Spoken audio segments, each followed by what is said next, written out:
Historia de la Filosofía, volumen 1, sección 91, parte tercera, Filosofía Escolástica, capítulo 6, Abelardo. Esta es una obra del maestro Nicolás Abagnale. 213. El alma humana es, según Abelardo, una esencia simple y distinta del cuerpo. Hay un sentido en el cual se puede decir también que las criaturas intelectuales, como el alma o el ángel, son corpóreas, en cuanto están limitadas por el espacio, pero es un sentido impropio, que se deriva de un concepto engañoso de la corporeidad. El alma toda está presente en todas las partes del cuerpo y es el principio de la vida corpórea.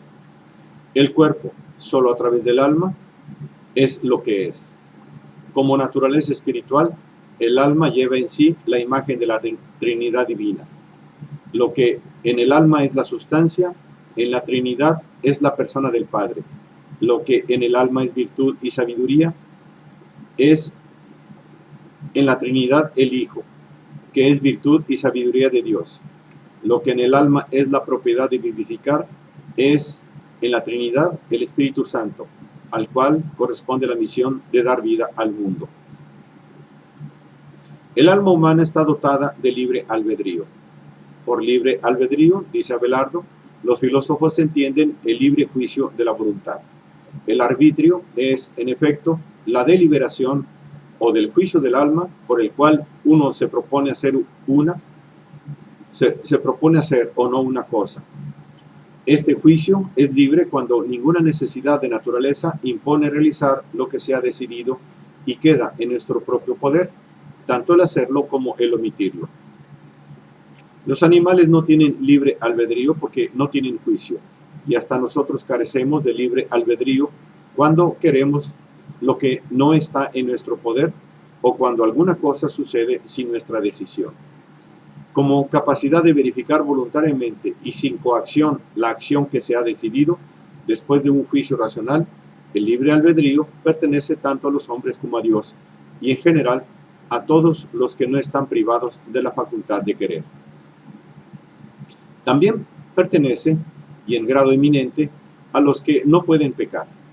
El que no puede pecar no puede ciertamente alejarse del bien, pero esto no implica que está obligado a hacerlo por una necesidad de coacción.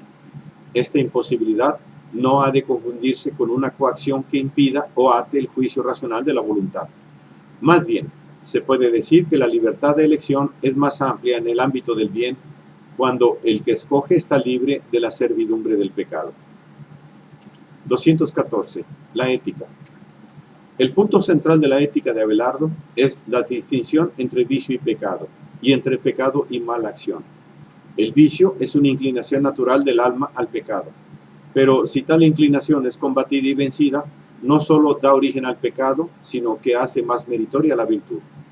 Pecado es, en cambio, el consentimiento dado a esta inclinación y es un acto de desprecio y ofensa a Dios.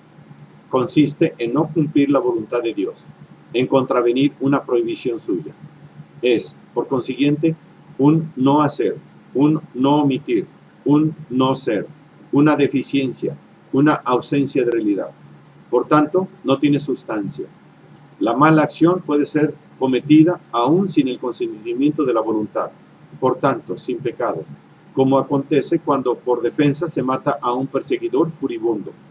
El mal del alma es, pues, verdaderamente solo el pecado, el consentimiento dado a la inclinación viciosa. La vida humana es una continua lucha contra el pecado. En este mundo, nosotros estamos siempre empeñados en una lucha interior para recibir en el otro mundo la corona de los vencedores. Pero para que haya batalla es necesario que haya un enemigo que resista y que no falte del todo. Este enemigo es nuestra mala voluntad sobre la cual debemos triunfar, sometiéndola al querer de Dios. Pero no conseguiremos nunca eliminarla completamente porque debemos tener enemigo contra el cual combatir. Abelardo está en condiciones de insistir, tomando como base estas premisas, en la pura interioridad de las valoraciones morales.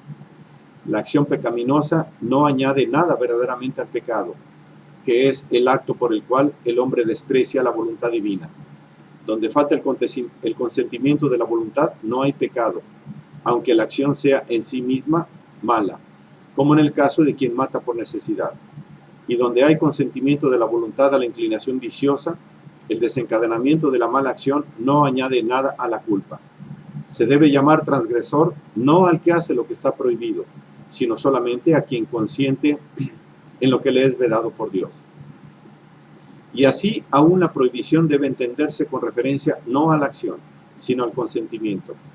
Dios tiene en cuenta no las cosas que hacemos, sino el ánimo con que se hacen.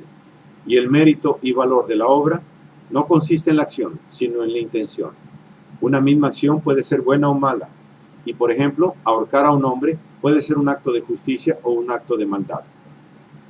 No siempre el juicio humano puede acomodarse a esta exigencia de la valoración moral. Pero esto sucede porque los hombres no tienen en cuenta la culpabilidad interior, sino el acto pecaminoso externo, que es efecto de la culpa. Solamente Dios, que mira no las acciones, sino el espíritu con que se hacen, puede valorar según la verdad el valor de la intención humana y juzgar exactamente la culpa. El juicio humano se aleja, por tanto, necesariamente del juicio divino. El primero castiga más la acción que la intención, porque sigue más un criterio de oportunidad que un deber de justicia, y mira con referencia la utilidad común. El segundo atiende, en cambio, exclusivamente a la intención y se inspira en la más perfecta justicia sin tener en cuenta las consecuencias sociales de la culpa. Pero, por más que el juicio humano se conforme a necesarios criterios de oportunidad, no es justificable sobre el fundamento de la realidad moral del hombre. En esta realidad no es la acción, sino la intención la que cuenta. Y la acción misma es buena solamente cuando procede de una buena intención.